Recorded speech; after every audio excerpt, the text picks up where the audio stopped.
शाला खान और आप देख रहे हैं वन एंड ओनली नाला पाकिस्तानी। अगर आज हम बात करें भारत की, तो भारत ने एक दफा फिर से साबित कर दिया कि आजाद मुल्क अपनी पॉलिसी भी आजाद बनाते हैं। और आज ही होने जा रहे हैं इंडिया वर्सेस यूएस, क्योंकि इंडिया ने openly United state of America के ट्रेड चैलेंज को एक्सेप्ट कर लिया है। 50% का टैरिफ भी इंडिया के हौसले को नहीं गिरा सका, नहीं डगमगा सका। और आज नरेंद्र मोदी ने ओपन बोल दिया कि हम अपने फार्मर को, लाइफ स्टॉक को और अपने जो है पालन पोषण करने वाले किसान को कभी भी मुश्किल में नहीं डालेंगे। उनके हकूक की हिफाजत हम करेंगे, उनके राइट्स को हम डिफेंड करेंगे और इसके लिए मुझे जो है कीमत चुकानी पड़ सकती है and I am ready for this. Narendra Modi ने यह बोला कि उसको पर्सनल कॉस्ट पे करना पड़ेगी। बिटवीन द लाइन जो बात है ना, इसके ऊपर डिस्कशन करेंगे। ये कौन सी पर्सनल कॉस्ट की आज नरेंद्र मोदी ने बात किया, क्योंकि हमने ये देखा है और तारीख गवाह है कि जब भी किसी भी स्टेट का प्रेसिडेंट या प्राइम मिनिस्टर अमेरिका के खिलाफ होता है तो रजीम चेंज की जो टैक्टिक्स है,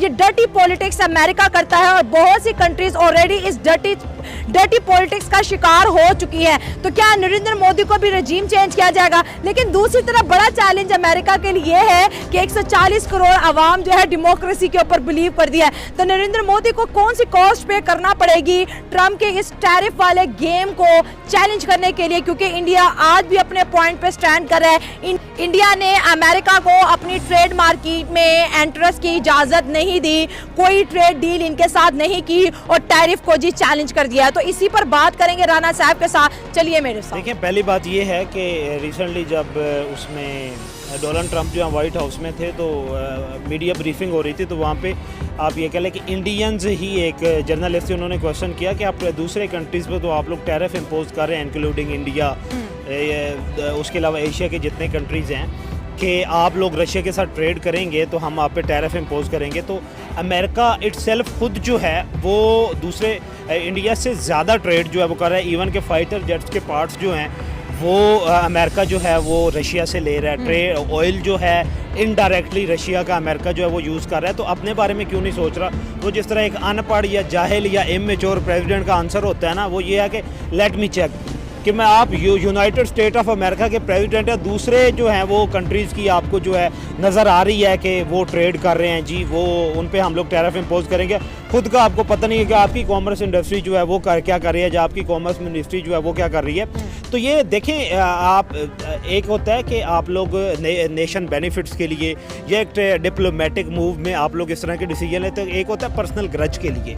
डोनाल्ड ट्रंप जो ना वो पर्सनल हो रहा है इंडिया के साथ है, और क्योंकि उसे समझ आ रही है, पहले उसे ये लगता था कि अब वो ना क्रेडिट लेना चाहता है रशिया की और जो यूक्रेन की वॉर है ना उसको स्टॉप करवाने का, और वो क्रेडिट खुद लेना चाहता है। और पुतिन जो है वो क्रेडिट देना नहीं चाहता, वो कहता है कि मैं रोकूंगा तो सही, क्योंकि यूक्रेन लंबे अरसे तक नहीं चल सकता रशिया के साथ। रशिया अब ये कह लें कि यूनाइटेड स्टेट ऑफ अमेरिका से भी बड़ी मिलिट्री पावर है, तो वो लंबे अरसे तक सर्वाइव तो नहीं कर सकता।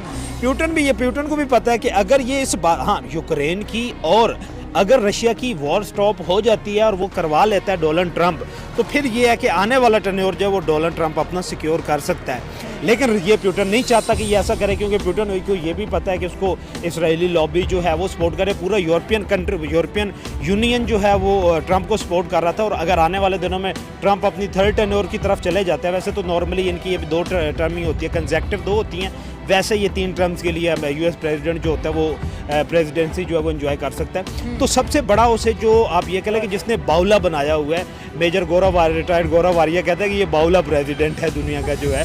तो ये इसने जो बाउला किया हुआ है ना, और बाउलापन जो है प्रेसिडेंट का आया हुआ है, वो इस वजह से आया हुआ कि रशिया वॉर रोक क्यों नहीं रहा ट्रंप के साथ। वहाँ पे एग्रेशन उसका चल नहीं रहा कि उसने बोला कि मैं 2 न्यूक्लियर सबमरीन भेजी, तो रशिया ने भी जो न्यूक्लियर मिसाइल को जी इंस्टॉल कर लिया कि भाई हम अमेरिका पे यकीन नहीं कर सकते। लेकिन आज का स्टेटमेंट बहुत बड़ा है जी। मैं कहती हूँ कि ऑपरेशन सिंदूर से भी बड़ा स्टेटमेंट आया है, India is ready for trade war. आज नरेंद्र मोदी ने बोला है कि ना हम अपने किसानों के साथ, ना हम अपने मछुआरों के साथ और ना लाइफ स्टॉक जो एनिमल को पालन पोषण करते हैं, हम किसी के भी हक के साथ कॉम्प्रोमाइज नहीं करेंगे। मैं तैयार हूँ, अब मैं तैयार हूँ, मुझे इसके लिए पर्सनल कॉस्ट भी पे करना पड़ेगी, फिर भी मैं तैयार हूँ। तो ये बिटवीन द लाइन जो है कि पर्सनल कॉस्ट भी पे करना पड़ेगी, क्योंकि ये बहुत बड़ी बात है कि ट्रंप को इनकार करना, इंडिया यूएस के साथ नहीं खड़ा हुआ, इतना प्रेशर आने के बाद भी वो नहीं खड़ा हो रहा है एंड स्टिल अपनी बात पे है। लेकिन ये क्या कॉज नरेंद्र मोदी को पे करनी पड़ेगी जो आज उन्होंने अपनी इंडियन अवाम को बोला है कि मैं तैयार हूँ इसके लिए? देखें, इंडिया जो है ना, इंडिया ने पहले ईरान में, अभी ये जो ईरान इसराइल वॉर चल रही थी ना, ईरान में पहले उन्होंने, जब ईरान में इनकलाब से पहले बादशाह थी और बादशाहत के दौरान वहाँ पे एक प्रेसिडेंट आए थे, एक प्राइम मिनिस्टर आए थे और उनका नाम था डॉक्टर मुसद्दिक। अच्छा, डॉक्टर मुसद्दिक ने किया क्या था, ये मैं आगे उस तरफ चलूँगा, मैं आपको बैकग्राउंड बता दूँ। डॉक्टर मुसद्दिक ने क्या किया था, उस वक्त जो ऑयल इंडस्ट्री थी ना वो सारी की सारी यूरोपियन कंट्रोल में थी। अच्छा। और उस बात इंग्लैंड के कंट्रोल में थी और उसने कहा था कि मैं ऑयल इंडस्ट्री 30% जो है वो प्रॉफिट देता था जो इंग्लैंड है वो ईरान को, और उसके अलावा वो कुछ भी नहीं देता था। और 30% प्रॉफिट भी वो अपनी कैलकुलेटेड कॉस्ट पे देता था कि मैंने इतना क्रूड ऑयल या मैंने इतना पेट्रोलियम जो है वो एक्सट्रैक्ट किया है लैंड में से। डॉक्टर मुसद्दिक ने क्या कहा कि डॉक्टर मुसद्दिक ने कहा कि भाई मैं नेशनलाइज करने लगा, और उसने ऑयल इंडस्ट्री सारी की सारी नेशनलाइज कर ली। उस नेशनलाइज करने के बाद फिर उसने कहा था कि वाइट एलिफेंट जो है वो मेरे अगेंस्ट हो गया, वाइट एलिफेंट को लेके आया इंग्लैंड, और उन्होंने कहा कि हमने डॉक्टर मुसद्दिक की हुकूमत को ख़त्म करना ही करना है। और उस वक्त उन्होंने एक ऑपरेशन स्टार्ट किया था, ऑपरेशन एजेक्स। अच्छा। और उस ऑपरेशन एजेक्स के बाद नो डाउट एड उसी सेम टाइम में तो वो नाकाम रहा था, क्योंकि उन्होंने आर्मी जो थी ईरान की उसको उन्होंने फीड किया और उन्होंने तख्ता उलटने की कोशिश की, लेकिन ठीक थी, उन्होंने उस आर्मी के लोग पकड़ भी, लेकिन ठीक 3 महीने बाद उनको अपनी हुकूमत से जाना पड़ा था। दूसरा ऑपरेशन एजेक्स जो है वो रिसेंट, अभी आप ये कह लें कि 1950 के बाद अगर देखें तो दूसरा पाकिस्तान में हुआ 2022 में, और अब तीसरा ऑपरेशन एजेक्स इंडिया में वो करने जा रहा है, वो करने की कोशिश कर रहा है। और इससे पहले मैं इंडियन न्यूज़ देख रहा था, 2-3 महीने पहले से एक न्यूज़ चल रही थी कि हो सकता है कि नरेंद्र मोदी जो है वो प्राइम मिनिस्टरशिप जो है वो छोड़ दें। ये तो आप ये कह लें कि अगर आप लोकसभा में देख लें, इंडियन लोकसभा में देख लें कि नरेंद्र मोदी के पास एक सिंपल मेजोरिटी तो नहीं, लेकिन 240 सीट्स हैं उसके पास, और 273 सीट्स रिक्वायर्ड होती हैं उनको सिंगल मेजोरिटी के लिए हुकूमत बनाने के लिए। और उसमें उनके जितनी भी 7 पार्टीज है वो सारी 1-1, 2-2, 3-3 वोट्स की पार्टीज है। तो पर्सनल कॉस्ट में नरेंद्र मोदी को बिल्कुल उसे ये समझ आ गई है कि अगर मैं इसके अगेंस्ट जाता हूँ तो ये कोशिश करेगा, अमेरिका कोशिश करेगा, लेकिन ना इंडियन गवर्नमेंट जो है, क्योंकि बाकी जितने भी कंट्रीज थे, मैं पाकिस्तान का नाम ले लूँ या मैं अगर उसका बात कर लूँ, पाकिस्तान को तो आप छोड़ दें, ईरान की बात कर लूँ, तो उस वक्त अपोजिशन पार्टी जो थी और जो मिलिट्री थी उसने मुकम्मल सपोर्ट किया था इंग्लैंड को और अमेरिका को, तो उसने ऑपरेशन एजेक्स करके डॉक्टर मुसद्दिक को गिरा दिया था। लेकिन यहाँ पे अपोजिशन को देख ले, अपोजिशन में सिर्फ राहुल गांधी की पार्टी जो है वो ट्रंप के साथ खड़ी हुई है। उसके अलावा इवन कि ये देख लें कि ये जो ट्रेड वॉर चल रही है, जो टैरिफ इम्पोजिशन चल रही है इंडिया पे, आप ये अपोजिशन पार्टीज जो यूनाइटेड स्टेट ऑफ अमेरिका की हैं वो भी डोनाल्ड ट्रंप के अगेंस्ट जा रही हैं कि आप ये गलत कर रहे हैं, और हम ट्रेड रिलेशन जो है वो इंडिया के साथ अगर ख़राब करेंगे तो इन फ्यूचर हमें कॉन्सिक्वेंसेस फेस करना पड़ेंगी। हमें सर्जिकल सबसे ज़्यादा पूरी दुनिया में सबसे सस्ता जो दे रहा है वो इंडिया दे रहा है। लाइफ स्टॉक्स जो है, मीट जो है, सबसे ज़्यादा जो इंपोर्ट करता है अमेरिका वो इंडिया से करता है। इंडिया जो है ना बीफ का बहुत बड़ा एक्सपोर्टर है। और उसके बाद क्योंकि वहाँ पे इंटरनल आप ये कह लें कि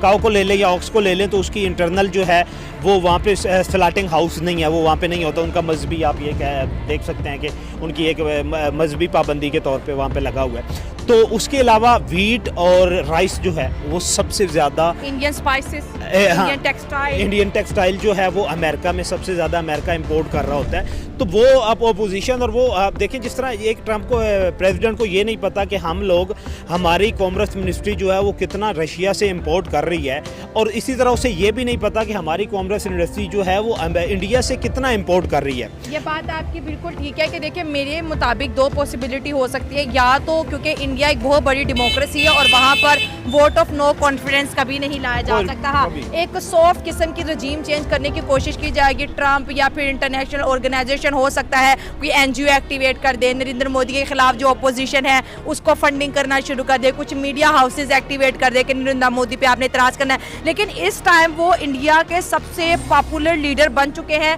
ऑपरेशन सिंदूर से भी बढ़ के जो पंगा यूएस के साथ ले रहे हैं, ऐसा लगता है कि जो ऑपरेशन सिंदूर से नाखुश ऑडियंस थी इंडिया की, वो भी नरेंद्र मोदी के साथ इस वक्त ट्रंप और टैरिफ के ऊपर खड़ी है। और ये बहुत बड़ी, मैं कहती हूँ इनकी एक, नरेंद्र मोदी अगर इस फेस को क्लियर कर लेते हैं तो वो अपने हिस्ट्री के सबसे बड़े पॉलिटिशियन होंगे। देखें जो आज नरेंद्र मोदी ने रिस्पांस दिया ना, इस रिस्पांस ने 78 इयर्स की इंडियन पॉलिटिकल हिस्ट्री में और पॉलिटिकल लीडरशिप में नरेंद्र मोदी को 24 पे पहुंचा दिया हुआ है कि इस हिसाब से आज का यूनाइटेड स्टेट ऑफ अमेरिका का को रिस्पांस देना जो है, ये किसी जवाहरलाल नेहरू ने 16 साल हुकूमत किया नहीं दिया।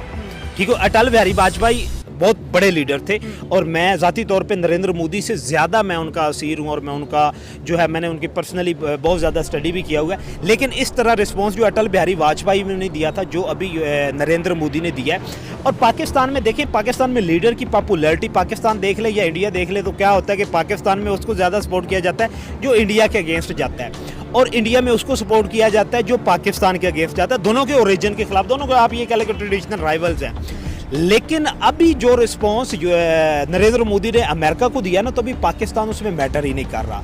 या दूसरे बांग्लादेश को देख ले या अफगानिस्तान को देख ले या ईरान को देख ले, वो मैटर नहीं कर रहा कि दुनिया की, विश्व की, जिस तरह इंडिया में देख रहे विश्व की सबसे बड़ी सुपर पावर जो है उसको उसने अलान ये बात कह दी है कि मैं भाई अपने ना तो किसानों पे, ना मछेरों पे और ना टेक्सटाइल इंडस्ट्री के, अपने बिजनेसमैन के बिजनेस पे और अपनी कॉमन पब्लिक पे कभी कंप्रोमाइज़ नहीं करूँगा। आपने जितना टैक्स लगाना है लगा ले। अब 1 अगस्त को लगाना था, पोस्टपोन हुआ, 7 अगस्त को 25% लगना था, 7 से लेके 8 के दरमियान अब क्या हुआ कि 27 पे चला गया कि हम 50% लगाएंगे। लेकिन मुझे नहीं लगता, उसकी रीज़न ये है कि ये एक प्रेशर टैक्टिक्स हैं जो कि डोनाल्ड ट्रंप यूज़ कर रहा है कि हो सकता है किसी ना किसी तरीके जो है ये मेरे कैंप में आ जाए। लेकिन इंडिया ने ये अब डिसाइड कर लिया 2025 में कि हम और ये देखें कि अमेरिका के ट्रंप से आप ये कह लें कि अमेरिका के कैंप से इस वक्त इंडिया निकल सके और बीजेपी की हुकूमत जो है या बीजेपी की जब भी गवर्नमेंट जब तक रहेगी वो अमेरिकन कैंप में नहीं जा सकता। आपने दूसरी बात की है रिजीम चेंज की। रिजीम चेंज में आपके पास 33 सीट्स चाहिए रिजीम चेंज ऑपरेशन करने के लिए। लेकिन ये है कि मीडिया हाउस, आपकी मीडिया हाउस कभी भी इंडियन नेशनैलिटी या इंडियन नेशनल इंटरेस्ट के अगेंस्ट नहीं जाएगा। और जब उन्हें नज़र आ रहा हो कि पब्लिक इंटरेस्ट पे एक उनके प्राइम मिनिस्टर ने वो स्टैंड लिया है। आपने इससे पहले ऐसे भी देखे हैं, ऐसी भी पार्टी देखी हैं, जैन संघ को आपने देखा था, उनके प्राइम मिनिस्टर उतरे लेकिन वो कभी भी जब भी उन पे अमेरिकन या किसी सुपर पावर के रशियन प्रेशर आया तो अपोजिशन पार्टी ने कभी इस तरह की मूव नहीं की। आप नरसिम्हा राव को देख लें, आप वीपी सिंह को देख लें, उसके बाद मनमोहन सिंह की तो सेकंड टर्म में जो है कांग्रेस जो है वो तो होती है, आप ये कह लें कि अमेरिका के साथ ही होती है ना, वो तो अमेरिका ने आशीर्वाद से ही हुकूमत में भी आती है। तो इसी तरह आपके पास नरेंद्र मोदी हैं। तो ये 33 सीटें जो हैं ये वो पार्टीज़ हैं जिनकी इनके साथ कोलैबोरेशन, इन पार्टी के साथ मिलके नीचे स्टेट्स में जो भारतीय जनता पार्टी की कोलैबोरेशन से उन्होंने हुकूमतें बनाई हुई हैं। अगर ये पार्टी यहाँ से निकलती हैं, इनके साथ भारतीय जनता पार्टी को छोड़ती हैं, तो फिर इनकी स्टेट्स में जो गवर्नमेंट होगी वो गिरेगी।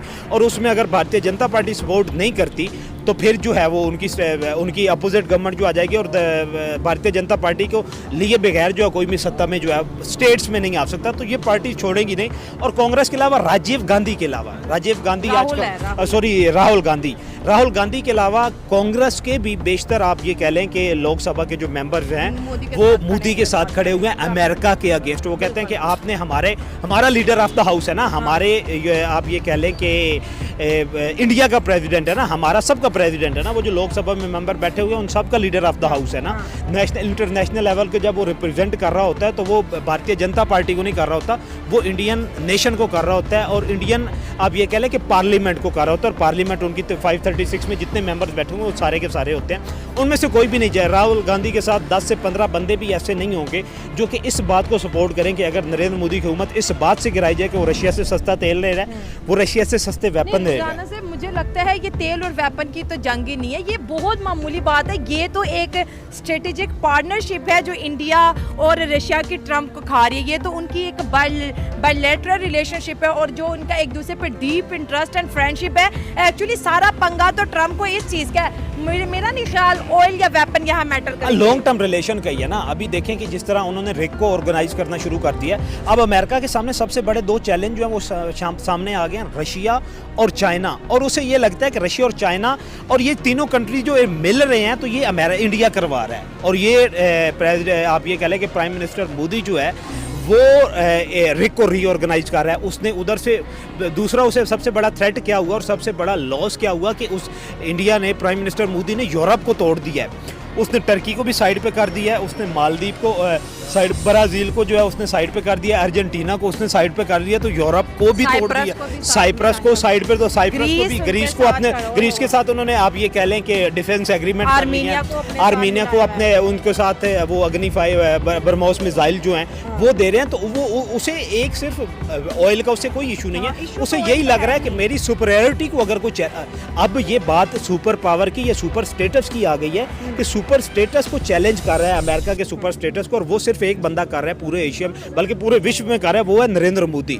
और उसे अब खटक रहा है नरेंद्र, अब तो वो डोनाल्ड ट्रंप इस सिचुएशन पे आ चुका है, वो कहता है कि भारतीय जनता पार्टी में से कोई भी आ जाए लेकिन नरेंद्र मोदी से मेरी जान छुड़ाओ। हाँ, लेकिन नहीं हो सकता ना, मेरी बात सुनिए, इंडिया के लिए ये मैं कहती हूँ बिग विन है, ये विन विन पोजीशन है कि वो अमेरिकन ब्लॉक से ओपनली निकल रहे हैं और कह रहे हैं कि वी आर रेडी। कभी इंडिया ने ऐसा नहीं बोला, क्योंकि हम देख रहे थे कि काफ़ी टाइम से इंडिया और रशिया के रिलेशनशिप कॉम्प्रोमाइज़ हो रहे थे, क्योंकि इंडिया जो है अमेरिकन की साइड के ऊपर ज़्यादा झुकाव था। और सबसे बड़ा रशिया को तो उस वक्त हर्ट पहुंचा जब नरेंद्र मोदी ने बोला Putin this is not an era of war, और इसको अमेरिका और यूरोपियन कंट्रीज़ ने बहुत इंजॉय किया, लेकिन रशिया खामोश हो गया और इससे इंडिया और रशिया के रिलेशन बड़े कॉम्प्रोमाइज़ हुई। इंडिया के में भी ये बात हुई कि हम कॉम्प्रोमाइज़ हो रहे हैं, लेकिन एकदम से अब इंडिया का जो यू टर्न आया है, मैं कहती हूँ अनबिलीवेबल।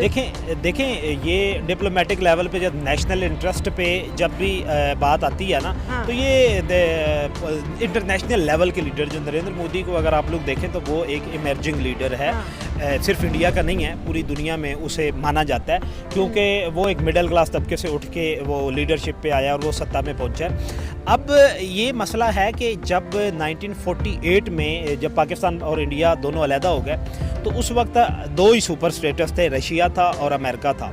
ये दोनों न्यूली आप ये कह लें कि इंडिपेंडेंट कंट्रीज़ थे, तो इनके सामने था कि कौन किस कैंप में जाता है। तो इंडिया ने उस वक्त भी जो है वो बड़ा, आप ये कह लें कि रैशनल डिसीजन लिया था कि उन्होंने उस वक्त ना तो रशिया के कैंप में गया था ना अमेरिका के कैंप में गया था।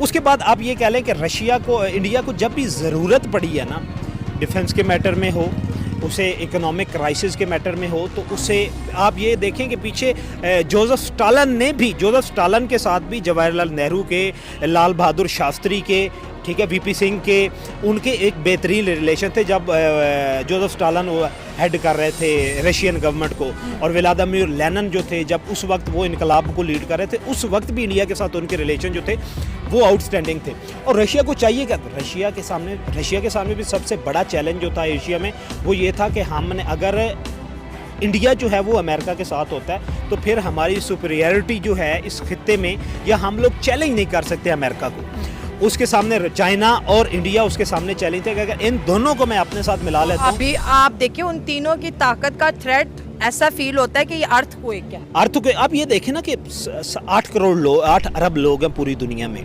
और 4.25 अरब लोग जो हैं वो इंडिया और चाइना और रशिया में रहते हैं। ठीक हो गया, 2 अरब के करीब जो है वो चाइना में है, 1.5 अरब के करीब जो है अगर इंडिया इन दोनों कंट्रीज़ को देख ले, और सेम 1.5 से 1.5 अरब के करीब लोग जो है वो रशिया में रहते हैं, और इतनी बड़ी इकोनॉमी है।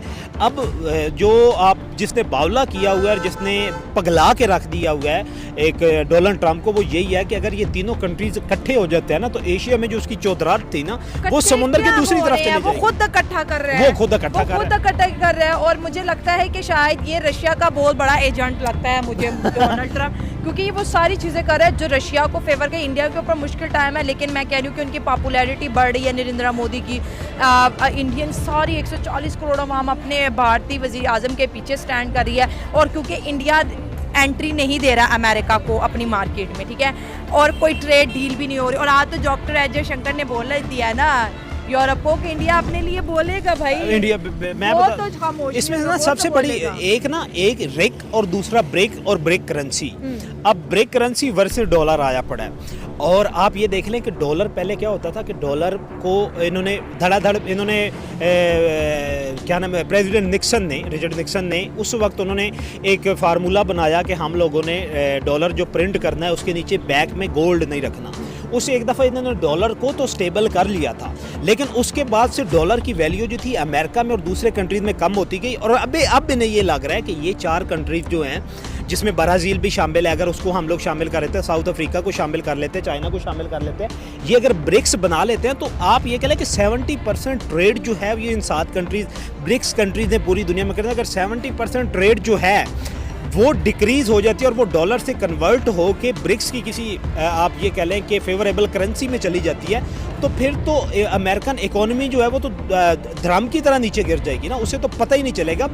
अब अमेरिका के नेशनल इंटरेस्ट में सबसे बड़ा डोनाल्ड ट्रंप को जो ये चीज़ें खाई जा रही हैं कि मैं नारा क्या लेके आया था, मेक अमेरिका ग्रेट अगेन, और उसमें अगेन बनाने के बजाय अगर डॉलर में अमेरिका पुअर है, हाँ, मेक अमेरिका पुअर अगेन। और वो देखें, जो आपके पास रैशनल पॉलिटिकल थॉट्स है ना, जो पॉलिटिकल माइंड है आपके पास, जो पॉलिटिकल सूझबूझ है जिनके पास पूरी दुनिया में, जो इंटरनेशनल अफेयर से अब ये कह लें कि अवेयर है, वो ये बात कर रहे हैं कि ट्रंप की ये जो पॉलिसीज, अगर 4 साल ट्रंप हम इसी पॉलिसी और इसी माइंडसेट के साथ चल जाता है तो वो अमेरिका को 50 साल पीछे लेके जा सकता है, वो 1975 तक लेके। गेम तो ट्रंप खेल रहा है, लेकिन इस वक्त जैसे मेरे इन लॉज मोस्टली अमेरिका में है, वो कह रहे हैं कि सुनामी आई हुई है प्राइसेस की। जी बिल्कुल ऐसा भाई, वो कह रहे हैं कि हम लोकली प्रमोट करेंगे। अमेरिका तो लोकली तब प्रमोट करेगा ना जब अमेरिका के अंदर इंडस्ट्री हो। इंडस्ट्री इन्होंने उठा के सारी चाइना को दे दी। चाइना ने अब एक हाथ से इनका गला दबोच रखा है तो दूसरी तरफ से उसने एशिया को दबोच रखा है। तो अब ये जो खुद अमेरिकन जिस चीज़ को सफ़र कर रहे हैं, मुझे लगता है अब देखिए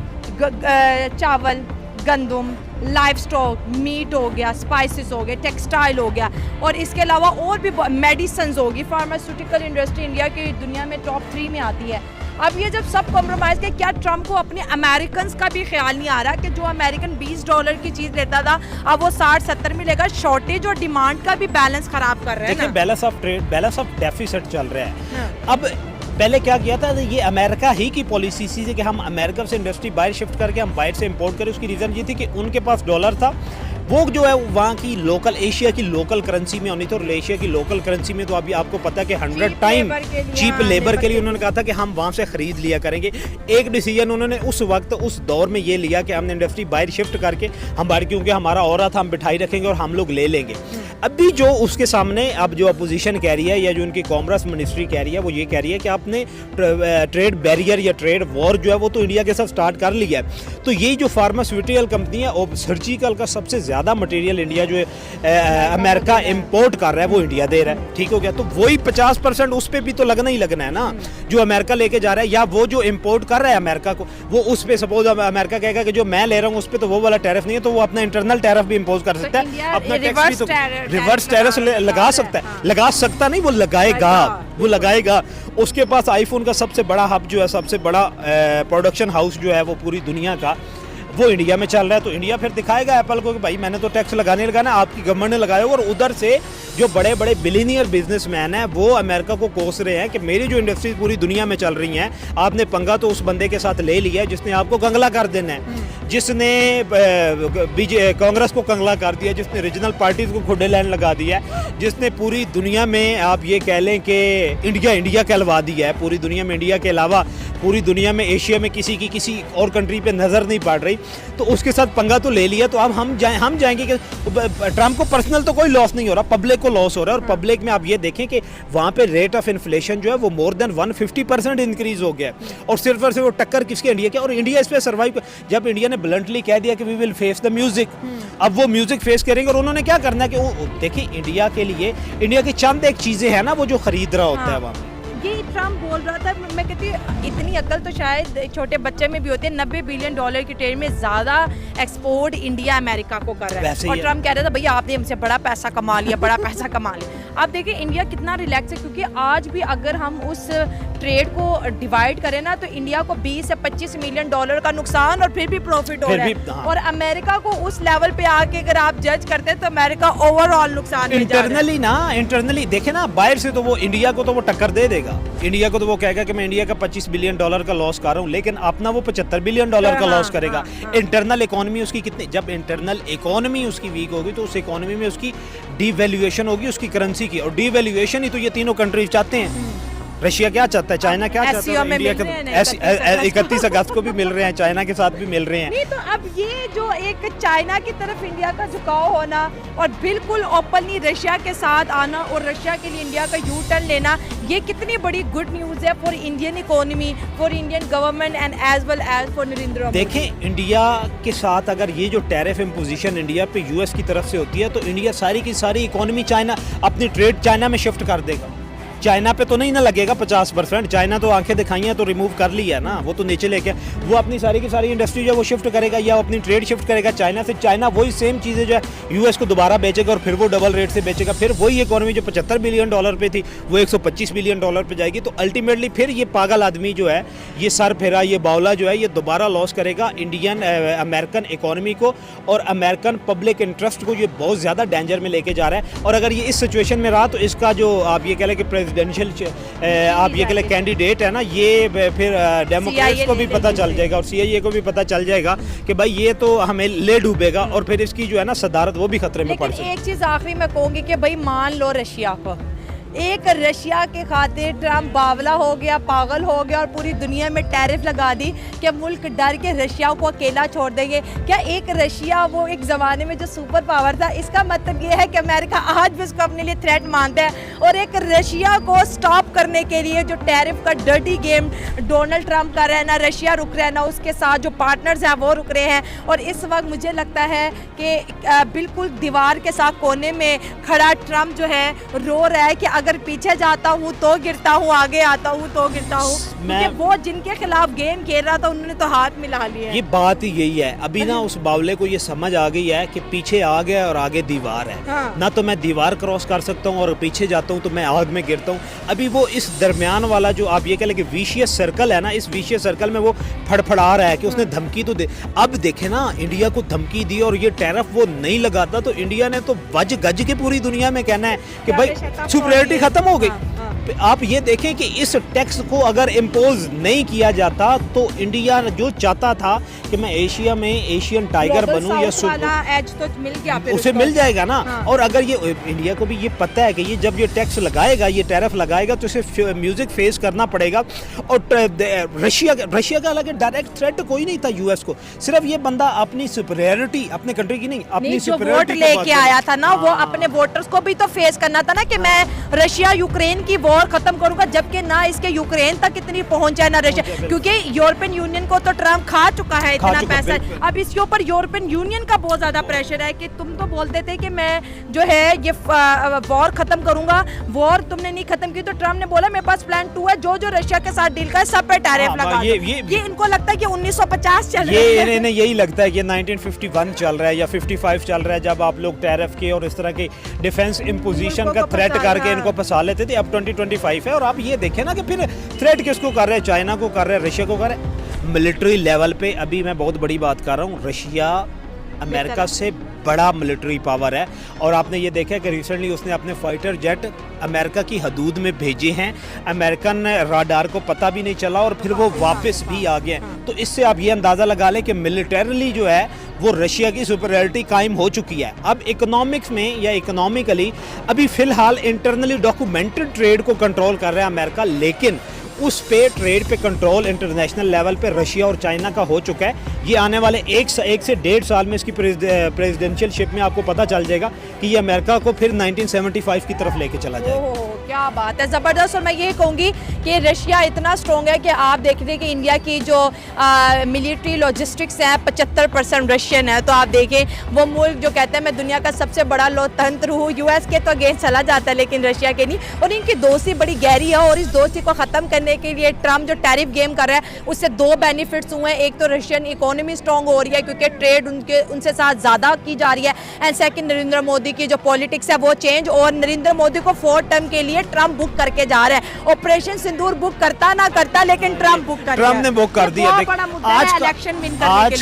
आज का जो बयान था ना, अब का बयान, अगर टैरिफ अभी लग भी जाता है इंडिया पे तो फोर्थ टर्म जो है ना वो नरेंद्र मोदी की वो कंफर्म है। लेकिन उसमें ये है कि गाय वाले के लिए अब ये है कि आने वाला प्राइम मिनिस्टर गाय वाला था, लेकिन उसके लिए खतरे की घंटी है कि अभी 75 ईयर का, बेशक क्योंकि भारतीय जनता पार्टी की पॉलिसी है कि 75 ईयर्स के बाद पॉलिटिक्स से किनारा कशी करनी पड़ती है। लेकिन इस बयान के बाद जो है ना, जिस तरह अटल बिहारी वाजपेयी ने प्राइम मिनिस्टरशिप एंजॉय की थी, नरेंद्र मोदी भी करें। फोर्थ टर्म के लिए पक्के हैं जनाब, पॉपुलैरिटी इतनी बढ़ गई। मैं आज ट्वीट्स देख रही थी भाई #मोदी चल रहा है। सो दोस्तों ये थी मेरी आज की वीडियो, आपकी क्या राय कमेंट्स में शेयर करो। और मेरी एक रिक्वेस्ट है कि राना साहब क्योंकि बड़े अच्छे बोलते हैं, प्लीज़ इनके चैनल को भी फॉलो करो, इनकी वीडियोस को भी ज़रा लाइक किया करें ताकि मोटिवेट होकर अच्छे अच्छे टॉपिक हमारे साथ शेयर करें। मिलते हैं प्रोग्राम में, दुआ में याद रखें। God bless you all.